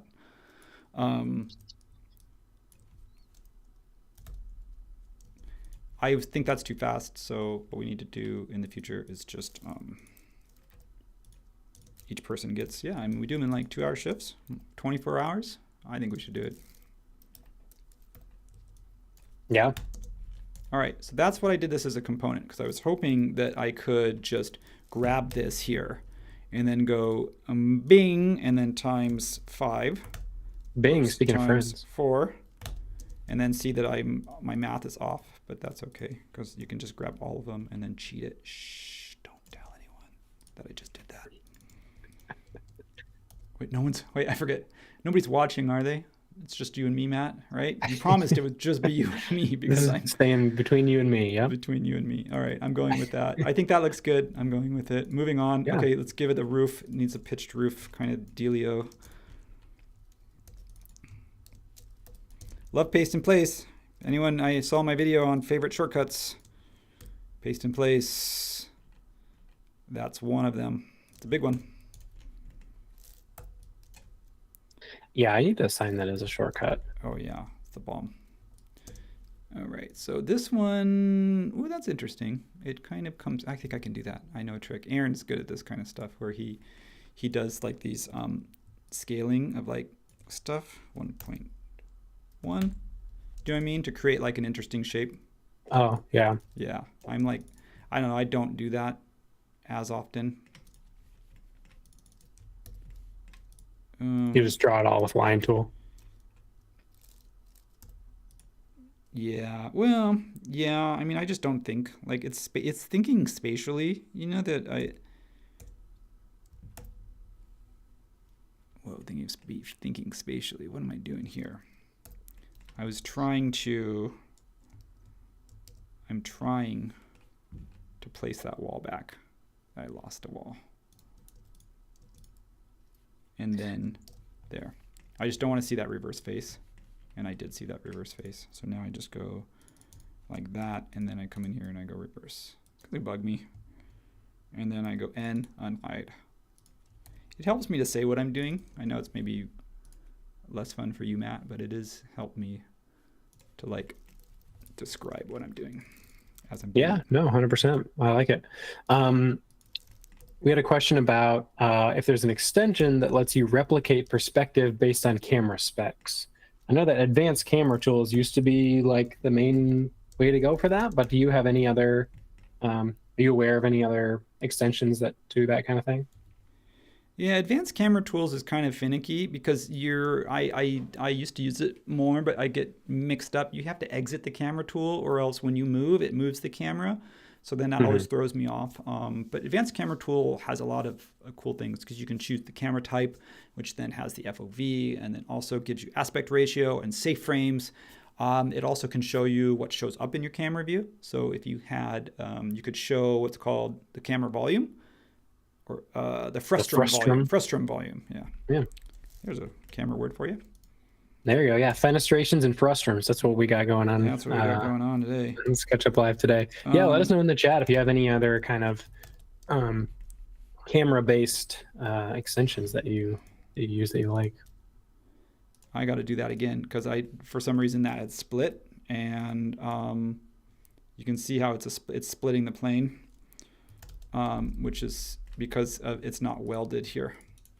So something's breaking. If I go over here and look, you can see I didn't realize I'm flying fast and loose, folks, and it works for Top Gun, for Maverick, but it doesn't work too well for me. I've got to come over here and just make sure that I have clean geometry before I start, like my that. So now I get that I don't have that split face anymore. And I don't know if Are you that's more of right like or an not. ice? Are you more of like an Iceman guy? Oh yeah, I do fly ice cold. So thank you for tossing me a softball on that one, Matt. Okay. I don't know. I think that's pretty good. I'm actually happy with that. Okay. See, folks, we are. I don't know why I call you folks, as if like we're all like 90 years old, but that's what I'm doing today. Maybe it's because this film is almost 90 years old. This film is what, 70? 1954? 70, I think. 70 years? Is that right? Is my math right? That's right. Oh, you know what? Forgot. This little piece here, this little piggy here Yeah. needed to be glazing. So I'm just going to give that like a little 2-inch offset. And then I'm going to push this. I'm going to copy it. It's hard to get the right angle. Copy that. Copy that. Roger that. I'm going to copy that. I want to get rid of this interface. That needs to be glazing. I'm making that one a bit unique. It's kind of a bit of a one-off. So that means I need to come into my... Oh, yeah. I don't know if that's the way it is or not. I'm just going to go with it. If you look over here, remember, if you go to the apartment perspective, you remember how that little piece... Oh, I'm going to have to make that bigger because this needs to be over here and it needs to be up this high. Yeah, I'm going to plug my campus course. I think I've probably done this a few times, but for those of you that are seeing that I'm working with just a watermark, I do have a course on campus that shows you how to work with watermarks, and it shows you how to work with Match Photo, and it shows you how to work with aerial imagery using geolocation. So for those that have not, whether you've done that before or it's been a while or you need some brushing up, check those out. Yep, and that link's in the chat. Yep. So let's do this. Now I'm going to wish that I didn't do this earlier because now I have to fix it. So what's the best way to do that? What's the best way to fix? I think it's probably just to copy it.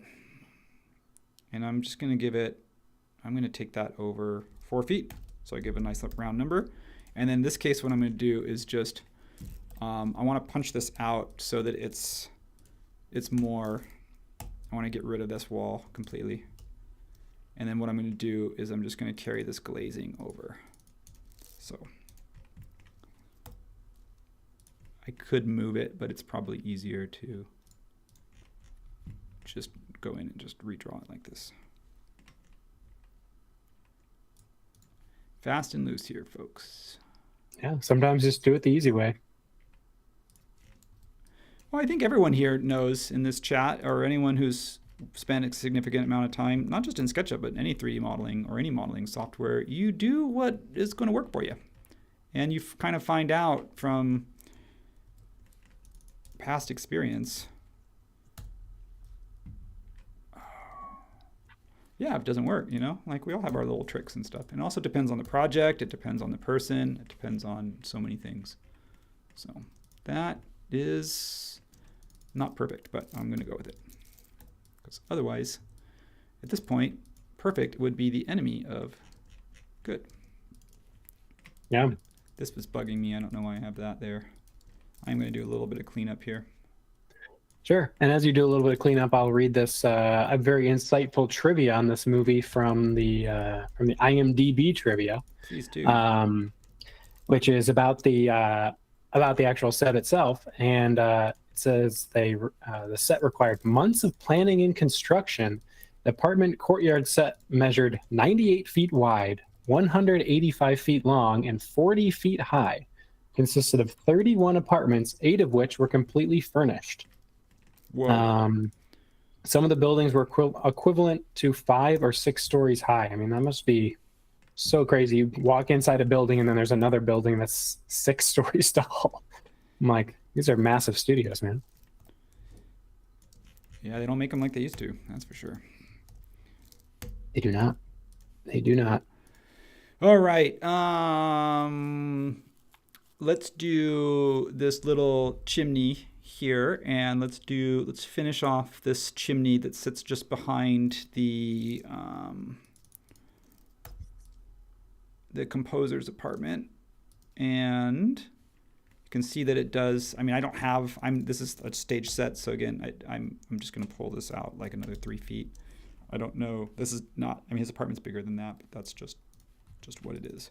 So what we need to do is I'm just going to give myself something to work with here. So I'm going to grab that, and I'm just going to grab this, and then I'm going to go back into this aerial, and then I'm going to kind of use that. It's hard not being able to zoom, but I'm just going to have to make it work. Scale.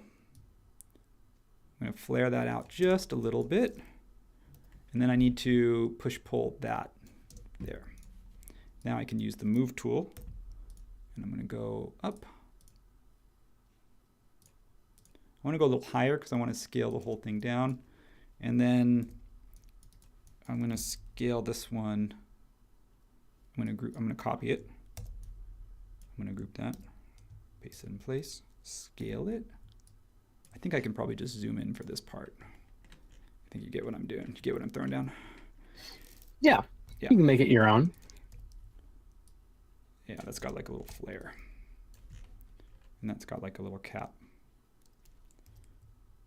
Flare and a cap. Sounds like you're working at that restaurant in office space. They have caps? No. Maybe flare and a cap is something that you have. You model with flare and you're wearing a cap. That's right. Okay, so group that, scale it, just because it looked a little large.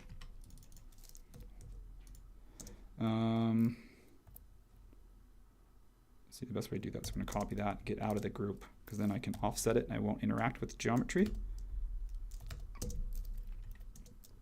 And then push pull that, and then get rid of that middle one. Push pull that up. Looking good.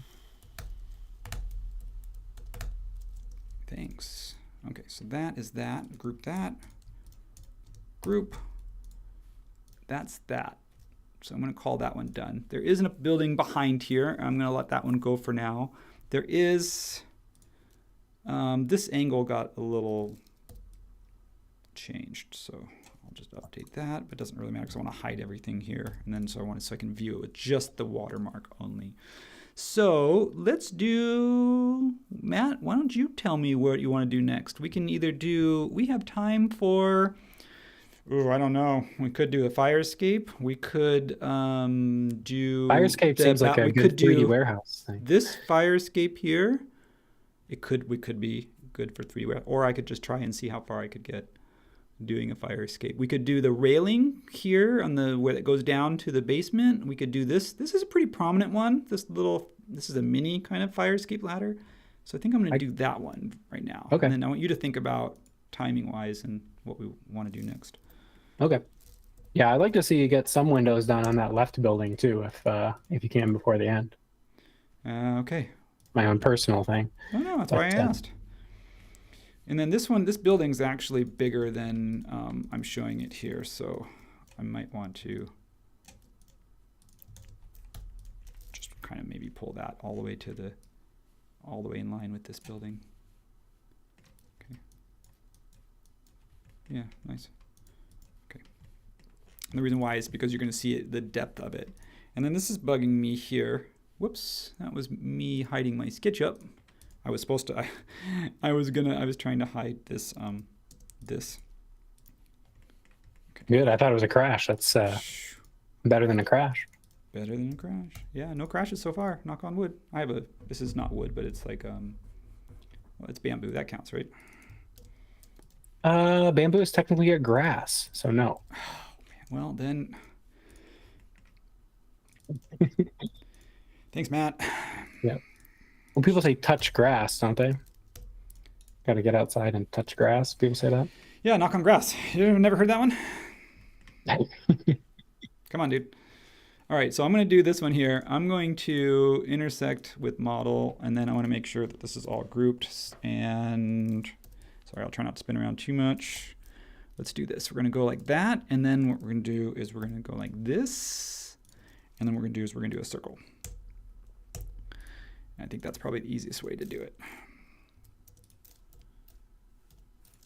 I would like to do, speaking of like a 24-hour model-a-thon, Okay. this would be like an interesting opportunity to see like to have like oh, there we go. Okay. Like, you know how all of us, you said like us modelers do things a little bit differently. And it'd be Right. interesting like if we were given the same task, like the same assignment sort of thing, only we all kind of like, I don't know, you didn't get to see what somebody else was doing. It's like, everyone model this thing, and then you get to kind of come back and compare it. Yeah, we've talked about that before, doing kind of like a modeling head-to-head, where you're kind of modeling the same thing, and then you can't see the other person's screen, and then people vote at the end to see who they like more. I don't know, something like that. But yeah, I'm always interested in trying new stuff. All right, so we're gonna go with 3,1 and 1,3. I got to figure out, I want to use the follow me tool, tools follow me, to create that. And I'm doing it as, I could have done it as round, but I think I'm going to do this. I guess I chose to not do it as round. How far apart do you think that would be? 3 feet? No, 2.5 feet? Does that look better? Yeah, that feels about right. Feels about right. Could be a ladder, little yeah. closer. Could be 2 feet. I can maybe squish that. Maybe I'll bring that in a little bit. And those rungs, they look pretty skinny. Yeah, let's bring that in a little bit. Let's bring that in back in 6 inches. So let's go ahead and let's just do this. Okay. This will be a rung. I'll come up 2, make that a component. This is where it's going to get, okay, no, this is right, because we're just doing straight, so we can just do a straight component array.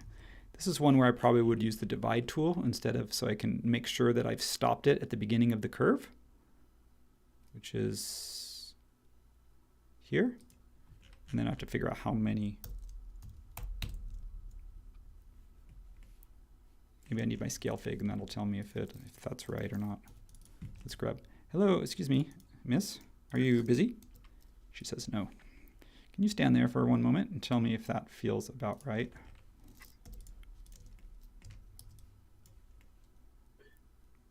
It seems we're gonna do what's called good enough. So this is good enough modeling.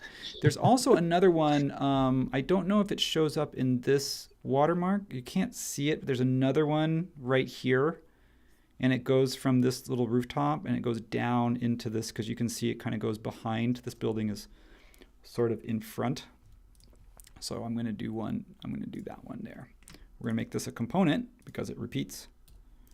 And we're going to pop this over to here. I don't know where. Maybe it's here. Maybe that's why that is there, or is there a door there? I don't know.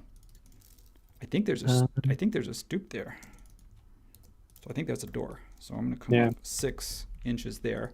You can't see it in the view, so maybe it just spits you out into the plants. I guess if there's a fire, you'd probably be like, oh, I'm okay going into the plants.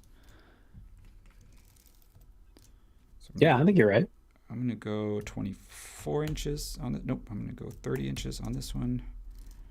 Guardrail height. Oops, wrong way. 24? Yeah, let's go 24. I'm going to do this one really quick using the follow me. This will be easy. So this is, excuse me, a little trick that I like to do. What I do is I draw a square, the dimension of the radius that I want. So if I want it to be a 6-inch radius, I'd go 6,6. And then I just get my arc tool. And then I just use the arc tool there to kind of, so I know that that is 6 inches. And then before I erase that, if I wanted to do this, if I didn't make this a component and split it in half, then I could just do that like that. And then once I erase this, all the stuff, then I have just this piece that I need. That was only to remind me. This one looks circular, so I'm going to go with the 1" and then I'm going to go follow me again. There it is. Follow me is one I don't have a shortcut for, so. And then, oh, there is an intermediary, so I'll copy that.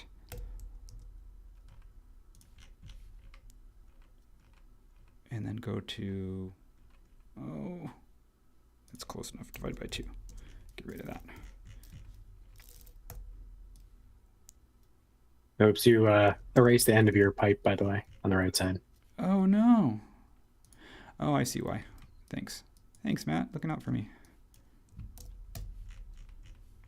Okay, so this one wants this one wants to be welded first. Now there's one support beam going in the middle. So if I take this one here, I'm gonna get out of the group, paste it in place. 90. How's everyone in the chat doing? Haven't really been talking to y'all. I've just been talking to myself here and Matt. Hope everyone's doing okay today. Hope everyone is good. Yeah, very good. A lot of talk about codes, building codes.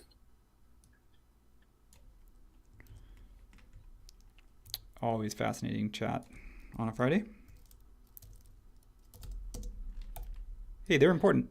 We have them for a reason. Absolutely right. Stay safe out there when you're building buildings this weekend. Yeah, exactly. All right, that's that. Did you think we were going to get this far, Matt? How far did you think we were going to get today? I mean, once you spent like 70 minutes on that first building, I was like, okay, you know, nervous. 1.5 buildings is okay. But no, I think you did put the pedal to the metal the last 40 minutes. I commend you for, you know, I couldn't work this quick, so you're doing good. Well, thank you. I wasn't sure what I was going to be able to do, and I just hope that it's, you know, I don't want to let my audience down. Yeah, totally. And actually, it's funny because right before you asked me that, Ahmad said, Eric is doing very well. Oh. So unprompted, he said you're doing well. Okay, good. Because oh, whoa, what happened to our whole sunken courtyard here? Oh, does your scene, oh. I just thought it was a style thing with ground plane, but. No, did you see me erase anything? Ah. Shh. Wait. Unhide. What happened there? I hid something. Yeah, you're hiding. Save. Now you're cooking with gas. I listened to a podcast about that. Now I'm cooking with gas. That was the gas industry trying to get people away from electric stoves. So they came up with that slogan. Yeah, now you're cooking with gas. As if you're not, then you're not good enough. Now we're doing the opposite. Isn't it funny how things are cyclical? Now there's like a whole debate about gas stoves and about how if you're going full electric, then you can be renewable because you can have solar and all that fun stuff. All right, sure. So there's plants in here. So I'm going to I'll worry about plants later. That's not going to be this. I've got that staircase that I didn't, that I erased accidentally, and then I said I'm not going to replace it. So Matt said you wanted some buildings. Or just, I mean, really, you wanted some windows. Just that one window. You wanted that one, at least that one window, huh? Yeah, because that one window I think is just copied along that building a couple times. Yeah, so. You're like, watch me do this in 4 clicks. No, because here I drew inside of the building because I was on X-ray mode. So now, in order for me to draw on this face, I actually need to do it like that. And then I come over here, and then I move this to where I want it to be. I know some people, if stuff is like off axis, will, you know, model it on axis and then kind of rotate it into place after. But it seems like you're just creating it in place. Is there a reason, or? Off axis? Well, I have to change the axis. So if I turn my axis, if I wanted to model on that axis, I would come over here and I would make the effort to change that axis. So then when I go to model, it would be So you still model it in place, just change the axis temporarily, or the axes temporarily to. In this case, yes, because Versus it's like I'm so modeling it off much to the letting side. I'm so much letting this drive Yeah, drive okay. it, you know? Hmm. So yeah, I mean it's tricky. The hard part is here is that in X-ray mode, it wants to use other things, so it would be a good idea for me before I go and is maybe have something like this, like a line, like a reference line like that. I don't know if Tyson does that, because then if I wanted to move this, I'm staying along the face, Ah, okay. but I'm on this as long as I'm on this reference line here. So I would use that and to snap to and go 1 point and go maybe 2 inches. You can see I was drawing in X-ray mode, and then so that's why I was drawing through the building here.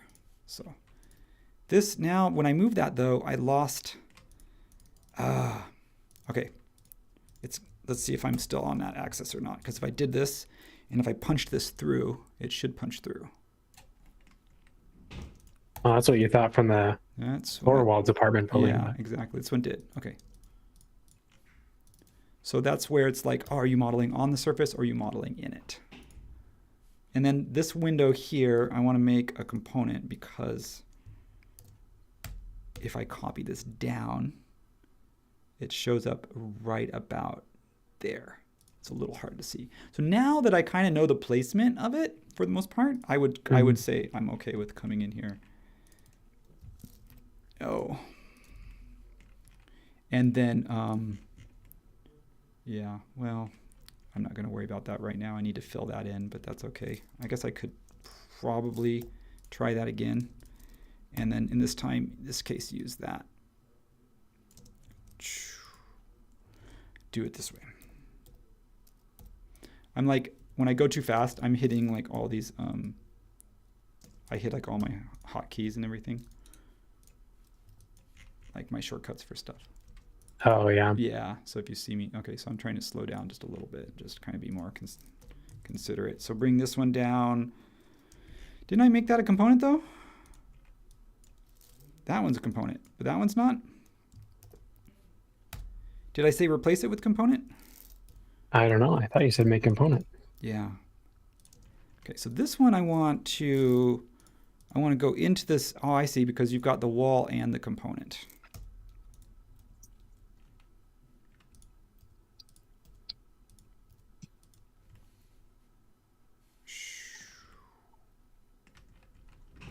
So sometimes what I'll do is pull a component off to the side, and because I don't like to use the turn model on and off, so which I know I should maybe do it that way.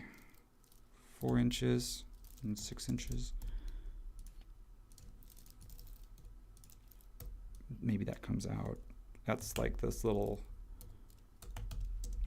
You know how they have these, what do you call this? A sill? This is a sill. But if it's above a window, it's a lintel. Is that right, folks? So this should have a slight slope to it. So I'm just going to go down like 0.5 inches. And then what else do I want to do to that window? Does it have a, yes, it has this, I don't know what you call that, but the bricks that go above it. Yeah, that's a good phrase for it. The bricks that go above it. The archway bricks. You know what I mean? Yeah. Yeah. All right, so what I want to do is I want to weld those in place, and then I'm going to do a time check because, oh, we got 10 minutes. I'm going to use, folks, we're going to go right up to the hour. Cutting it close to the wire here. I am cutting it close. I'm going to go with 8 inches because it's like a brick turned sideways. And then go like that. Matt's like, come on, man, it's Friday. Just end it early. I got stuff to do. No, keep it going. No, it's okay. It's okay. This was my personal request for the end of the stream, so I can't really back out now. Oops. Okay. Sometimes it helps to have shadows on because, oh, why does it keep doing that? If I go to my working view, oh, I hid something and then I updated my working view. So what I need to do is come over here, make sure that I've unhidden everything, and then update my working view. That's why that keeps disappearing. Ah, Troubleshooting. Look at that. okay, I wish I wasn't going so fast because I do want, like this is, I said at the beginning of the stream that this is like kind of like I have never modeled this one before. I've wanted to for a long time and I feel like I'm not, like if you go too fast, I feel like you're not giving it the respect that it deserves. I hope that I did because you know what I mean? No, you totally did. I mean, it's the format of the show that we go 2 hours, so it's not really, you know what I mean? Yeah, I know. Which is why it's just, always like I have to decide if I'm going to go in and do something after it. I know that's not how we're set up. We're just you get as far as you get. I mean, you can still do that, I but know I can do that. No one's going to stop me. I hope. Aaron will be like, "No, Eric, you cannot." Because I don't want to do this. We don't want to do this as two-parters. Like, we want to kind of do it as a one and done. All right. yeah. Oh, you know what we did? This is the artist's apartment. The artist lives below Miss Lonely Hearts, and she's missing windows.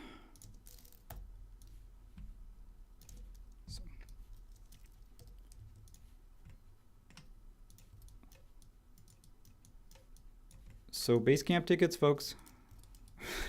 Yeah, good point. Before I forget. Yes. 3D Basecamp, if you're just tuned into the stream, 3D Basecamp is SketchUp's user conference that we do every year. This year it's in November 11th to 14th in Las Vegas, Nevada. And it's going to be a rip-raring good time full of SketchUp tips and tricks from the best industry professionals that there are. Training for, if you're just getting started with SketchUp or if you're, looking to advance your already existing workflow, it's the place to be. So there's a lot of learning. There's also a lot of fun, obviously, because we are SketchUp. So we always have a great party and everything. We do like to have a good time. If you're looking for any SketchUp training at all this year, I personally think that 3D Basecamp is the number one value you're going to get for your money for any training, any conference this year. So that's the place to go. And also, if you get your tickets early enough, you can get the early pricing, which goes up by $700. You heard that right. Save $700 if you buy before the end of the month. So now's the time to get it. Secure your spot. And we'll see you at Basecamp. Yep. It is a good time. And it's also fun because it's just the community, like being able to finally meet so many different people from, and I'm not like trying to sound like I'm plugging it, even though that's what we are doing. I'm just sharing my experience. It's really cool to meet all these people and be like, oh, you're the person in the forum that I've talked to, or, oh yeah, you've taken that course. And it just, have that, start putting faces behind the names that is our community. SketchUp is, we're unique. We are unique like that, where I don't know. I mean, I can't say that maybe the other software, maybe, you're like, oh, I want to meet the guy who makes the Revit videos. Maybe. But I know I want to meet the people behind SketchUp, definitely. So yeah. Well, and it's also cool because a lot of people who use SketchUp are kind of lone wolves within whatever they're doing, and you get to really meet your people, people who have the same passions and likes as you. So yeah, it's a great place, and we have, like Eric said, we have a wonderful community. So that's Basecamp. And like you said, I'm not trying to plug this either. Okay. Yeah, we don't get like a percentage of the sales or anything. Trust me. But I think it's funny after I do my little like Carnival Barker routine that you're like, look, I'm not trying to push anything. Yeah, like we're not. We are speaking from experience though, and we're speaking from the heart. I think that's important to note because that's just the way we roll. Yes. I'm gonna do the fire escapes later. I'm just going to place them here so that I have something that sort of represents where they go. And then I'm going to grab this ladder here because it does go here at the top. And I made those components, so 90, yeah. So here is kind of interesting because we have to decide this ladder, this fire escape ladder, it maybe, you could see it's sticking out through. So this might be one of those cases, whoops, in the building. This might be one of those cases where you come in and say, if you were really cheating the process, you could just kind of scale it like that, and I don't think anyone would know at a distance. Sure. Or you'd go in and you'd make it unique, and then you would just take a couple of those rungs, those bottom rungs off. So I'm going to set us up here. I'm going to go to our watermark, and I'm going to then go to our aerial perspective, and then I'm going to go to the working view, and I'm going to turn my shadows on, and I'm going to find a cool shadow, some cool shadow settings. What looks kind of cool? Yeah, looks beautiful. I don't have my sound effects set up, or I would put the applause sound on right now. Well, that's it. Look at that. I said as we were going to go till time, and I'm going to let Matt, just for you, I'm going to let you go 4 minutes early, so you get some time back. You know, Appreciate that. start your weekend early. So everyone, I don't know. I don't ever know what to say at the end of these. I feel like I'm just still getting warmed up. Thanks everyone, as always, for watching. Appreciate you. Can't do this without you.